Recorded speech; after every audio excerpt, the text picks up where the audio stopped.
உன்னை சரியாக புரிந்து கொள்ளாதவர்களிடம் வார்த்தைகளால் விளக்கம் கொடுத்து வாதாடுவதை விட நீ மௌனமாகவே கடந்து செல்லலாம். ஆனால் கேள்விகள் உன்னை காயப்படுத்தினால் ஒருபோதும் மௌனமாய் இருந்து விடாதே. ஏனென்றால் உன்னை ஊமை என்று நினைத்து விடுவார்கள். உன் புன்னகையில் இருக்கும் வலியையும் உன் கோபத்தில் இருக்கும் நியாயத்தையும் உணர்ந்து கொள்ளாதவர்களால் உன்னை புரிந்து கொள்ளவே முடியாது. தேடி தேடி போனால் நீ அலட்சியப்படுத்தப்படுவாய். உன் மகத்துவம் தெரியாதவர்களுக்கு உன் முகத்தை கூட காட்டாது.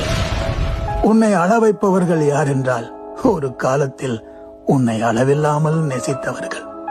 அவர்கள் நேசித்தவர்கள் அல்ல, நேசித்தது போல் உனக்கு காண்பித்தவர்கள். அன்புக்கு எல்லை இல்லை என்று நினைத்து நீ அதிக அக்கறை எடுத்து பழகியிருப்பாய். ஆனால் இதற்கு மேல் உனக்கு உரிமை இல்லை என்பதை அவர்கள் பல சந்தர்ப்ப சூழ்நிலைகளில் உனக்கு வெளிப்படுத்தி இருப்பார்கள். ஆசை எது மீது வேண்டுமானாலும் எவர் மீது வேண்டுமானாலும் வந்து போகும். ஆனால் நீ அடிமையாவது அது உண்மையான அன்பு என்று நம்பித்தான். வெறுத்து விலகிச் சென்றவர்களை திரும்ப திரும்ப தேடிச் செல்பவர்கள் யாரும் பலவீனமானவர்கள் இல்லை. உயிர் இருக்கும் வரைக்கும் இதுதான் உறவென்று தவறான நபர்களை தேர்வு செய்தவர்கள். அன்போ அக்கறையோ உன் மீது இருந்திருந்தால் யாரும் உன்னை புறக்கணிக்கவே மாட்டார்கள்.